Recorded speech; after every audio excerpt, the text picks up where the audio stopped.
broad dressed up like Princess Peach, just 400 pounds of lady poured into a 60-pound dress, and you're like, fucking go you. You have tits on your back, and I God bless you. Go Morgan nuts. Freeman says in the commercial, "Let your freak flag fly." I love it. You are the anomaly, the statistical anomaly. You're like the really beautiful. Well, you're beautiful. I mean, you know, you are. You're just a beautiful lady, but you're like the one at Comic-Con dressed as like Lara Kane, and people are like, "Oh, Lara Croft. She's Lara. My character's Lana Kane. Yeah, fuck you, nerd. I got it right. He smushed them together. Oh, it's Lana. It's Lana Kane. Yeah, Lana Kane. Yeah, all right. Yeah. I'm with you. Yeah. So you'll actually go to Comic-Con as Lana Kane. I've never dressed up as my character. But you did for Halloween. I saw your Twitter. Oh, no, that was someone else. That was a fan who did that and sent it to me. Yeah, oh, yeah. I don't know what you did on Halloween more than you. Because you were staring at what I was doing. Yeah, studying your Twitter feed. I was like, if she dresses as Kane, we're in business. The fans are always it's too meta for me. No, I'm never going to do it. And it's funny because I'm like, it just feels too like, hey, this is me on TV. Please be my friend. But I said that in to Carlos Ferro, who plays the voice of a character in this video game Gears of War. He plays not Dom, but God, I can't think of the name of the character. Right, I'll think in a minute. And I was like, you're racist. I am a racist. Not Dom. Super racist. Not Dom. The other guy. The guy's his buddy. Dom. He's and some other some Mexican guy. And I was like, it's so lame to dress up like your own character on TV. He was like, mom, because he was dressed like his video game character. But whatever floats your boat. But I won't do it. People that go to Comic-Con, you are the person that they think they're going to see, and then they wind up seeing the girl with tits on her back. Yeah, dressed like me, and like Mario, or like a white lady dressed like me. Which there are a lot of white ladies. Dressed up like with the Mario Brothers like giant mushroom and Luigi tattooed to their back under their back tits. Exactly. But, like you're the actual 5'10" svelte. I strangely look like my character, though. Athletically, beautifully built, sexy lady at Comic-Con. You must melt these guys' nerd minds. Does the neck beard singe when you walk by? This is just tears, like a snotty blubber. Because I was such a nerdy kid, I was such a pariah, like social pariah as a kid. I'm very kind to everybody. Like I'm pretty easygoing. I'll sign anything. I'll talk to anyone. So generally people flip out, but then I'm nice to them. You know what I mean? So it ends up just being a little bit of a love fest. Those are my people. I read like every Bradbury, every short story, I was so into sci-fi when I was a kid. And I really was not a very cool kid. So that's my tribe, really. When I go, I love it. I wouldn't say they're my tribe, but I'm like, I kind of trade paint with them. Yeah. Like I'm up against it. Yeah. Because I remember like in high school, in like AP English, when they go, we're going to read Fahrenheit 451, and me going, yes. Yeah, right. I already read it. This is great. And I'm looking around like, I think they'll really like it. There's a mechanical dog that just never stops. And it's an allegory for, Yes, for the destruction of society, the injection of technology. You just can't stop. No, I love it. So you really were like a super nerdy kid. Yeah, I posted a photo of myself on the Girl and Guy Facebook page a little while ago to prove to people how nerdy I was. And I never had so many people comment on a photo. And it's me, 8th grade. I'm 6 feet tall at 13. And I'm winning the science fair. And I've got glasses, honestly, that touch both my forehead and my chin. And I have on a Casio calculator watch. So fuck you. While wearing a keytar. And a members-only scarf. Members-only scarf. I can't remember what I was wearing, but I do know that I had one of those shitty canvas, remember the old canvas belts, like the metal buckle that was like a grommet, was like a military issue. Yeah. And I had one color. I had like one in every color to match my nerdy shirts. This is up in San Francisco? San Francisco, yeah. That's your stomping grounds. That was where I was born and raised. I saw you tweeting, "Thank you, 49ers, for no longer breaking my heart." Oh, the Niners for not breaking my heart. You know how you go from being a fan to being disappointed to actively hating your own team? The Jets. Actively fucking hating them. They're fucking idiots. To the point where like I don't even want to see that. I didn't watch for fuck them. They're heartbreakers. Yeah. And this was the best year ever. It was really strange to me that Mike Singletary didn't get them to work as hard as Jim Harbaugh. Well, the whole thing was Singletary and Vernon Davis. Can't win with him. Can't do it. Can't do it. Can't do it. But he sent Vernon Davis to the locker room in the middle of gameplay. It was outrageous. And when Vernon got that touchdown, it's the exact same touchdown and celebration as Terrell Owens, Steve Young to Terrell Owens in the championship game. Fuck Terrell Owens. No, but do you remember that? I do remember. I mean, he got crushed on contact, took his helmet off and cried like a baby. Like a little... Me and Tom Segura were talking about... He came and he ruined the 49ers. He's a fucking nuclear bomb. There's no reason that guy's not on a roster. No, because he's fucking impossible. And also, he killed the Eagles and he killed the Niners. He came and he fucked with morale. He fucked up the whole Maybe it's you. Do you think? T.O. Do you think, T.O.? You bipolar kook. Let's bring him out. Terrell? I'm going to see him. I'm going to see him at some point, too, and he's going to say something about it. He's just that kind of guy. Were you surprised that Mike Singletary couldn't get this group of guys on the same page? Yeah, I don't know. I don't know enough about his approach to the game. I feel like everybody was surprised that he wasn't more of like a spirit leader. I feel like he was good with spirit. I don't feel like he was a good tactician. Do you know what I mean? I don't feel like Herman Edwards. Wayne Corbett once told me, greatest coach in the league from Monday to Saturday. Right, and then he didn't know what down it was. Yeah. But during the week, he's like, come on, man. Right. Put your name on it. Put your name on it. Come on, you got to get the corners. Got to get the corners. And everyone walks away like, I want to do something, but I don't know what it is. This guy. I don't know what I'm supposed to do. He also told me Bill Parcells was such a motherfucker. Right. But he always won. He could execute. And he said, for a rookie or a second-year guy, Bill Parcells will be the best thing to ever happen to you. But when you've been in the league 8 years and you run the wrong route, and this guy rides you for literally from week 2 of the season, to week 16 into the playoffs, and then in training camp, make sure you get the route right, okay? When Wayne Corbett got his new contract, and it was something like way more money than I guess he should have gotten in hindsight, but it was like $3 million a year for like 3 years. Parcells only referred to him as, hey, look, everybody, it's the great Wayne Corbett. Oh, jeez. And that's like with Keyshawn there, who's throwing gas on the fire at all times. Yeah. And in film, he'd go, so you're going to run a go right here. Tight end's going to wash out the linebacker. Then the great Wayne Corbett, everybody. He's going to curl right underneath, and hopefully the great Wayne Corbett will do us a favor, and he'll catch that ball if he's not too busy. Oh, Jesus Christ. But you can't work with that. You can't work with it. If you're a rookie, though, you become super better. Right.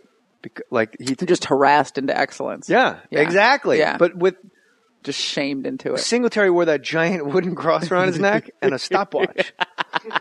Like, I don't know why a coach needs a stopwatch. No, there's clocks all over the candles. Yes, he's Bobby Digital. He's Tony. Where Ghostface meets Flav, there has to be a digital clock. Ridiculous. Fuck, what can't you talk about? You're the best. You're so sweet. Do you think I will fake it just enough to make it seem like I know what I'm talking about? No, you ain't faking it. That's why we've always gotten along. Neither one of us are full of shit. Right? But Tom Segura sat in that chair, and we got obsessed with Mike Singletary because when he played, he was like, oh, this is my kind of party right here. Oh, yeah. This is my kind of party. I love the national anthem, baby. But then when he coached, let me tell you about Vernon Davis. He turned into fucking Maya Angelou, the flight of the Raven. Everybody bow your heads. And it's like, well, which one is he playing up? I can't look at the film with my head bowed. Look at the game tape. I can't watch the films. Like, I'm like, which one was he playing up? Right. I don't know. I mean, you know the clips when his eyes are huge on the field. Like, this is my kind of part. Oh, yeah, baby. Oh yeah, he was great. And then when he coached, he sounded like he was on, Thurston Howell from Gilligan's Island. He was just smelling himself. He was smelling himself that whole time. I mean, these guys want to create a cult around like their whole approach to the game. Can't do it. Who's the guy who's been doing him on Letterman? I don't know. There's some guy doing him on Letterman. Really? Yeah, he's been doing it for a while. It's funny. I don't know if it's particularly on, but it's just trading on this whole. So you came here. This is big league stuff. You go from the talk with Miss Sharon Osbourne. Mm-hmm. Yes, the fabulous Sharon Osbourne. And, the gang. Sarah, I called them Melissa Gilbert. It happens. Sarah and Julie. I've never met Ms. Osbourne. She's fucking awesome. However, okay, now you know how I got to World of Warcraft convention. Ozzy was performing. Oh, yeah. Okay. And I said, what time do you think he'll go on? Because I realized the night before, I'm looking down on the stage, and there's all these weird words written down. I realized an hour into the night, it's his set list. Oh, yeah. And I see War Pigs is third. So I go, what time does he go on? Because I just want to come to War Pigs. So I'm staying upstairs. Right. You know what I mean? And there's a huge convention center. Yeah, I take the elevator down. I see War Pigs. I go upstairs. I watch Law and Order with Jerry Orbach. I'm happy. Why wouldn't you? And they go, well, he'll walk out at 7:30. I go, that's cute. What? And they go, oh, no.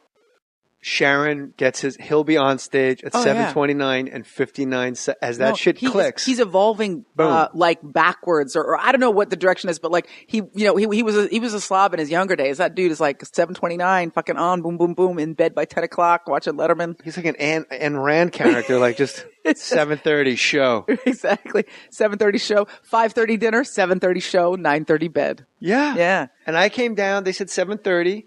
And I go, well, I was going to applause this song, that song, like Suicide Solution, Mr. Crowley. That shit's long. I don't really give a shit. I go, I'm coming down at 7:50. 7:50 is halfway through Mr. Crowley. And then all of a sudden, the fucking War Pigs. Perfect. And I lost my shit. Oh, that's great. And how did he sound? He sounds great, doesn't he? Sounds good? Yeah. Yes. Yeah. Is the answer. He sounds incredible. Yeah.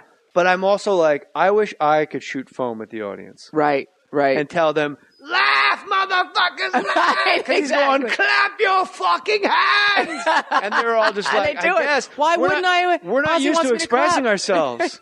We're usually alone in our homes. Oh, exactly. We don't know how to feel.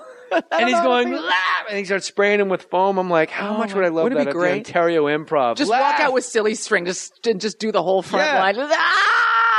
I gotta tell you, War Pigs was exactly as great as I needed it to be. I lost my shit. And it sounds as it should and as you remember it in every way. Yeah, it sounds like it's on the album. And I'm like with Ted Price from Insomniac Games and like the owner of World of Warcraft and I'm going stinking of money. Crazy. That Warcraft guy must stink of money. And I will say this. I was very proud about 2 minutes into War Pigs. They're going crazy too. Yeah. I like to think I got them at their shackles off.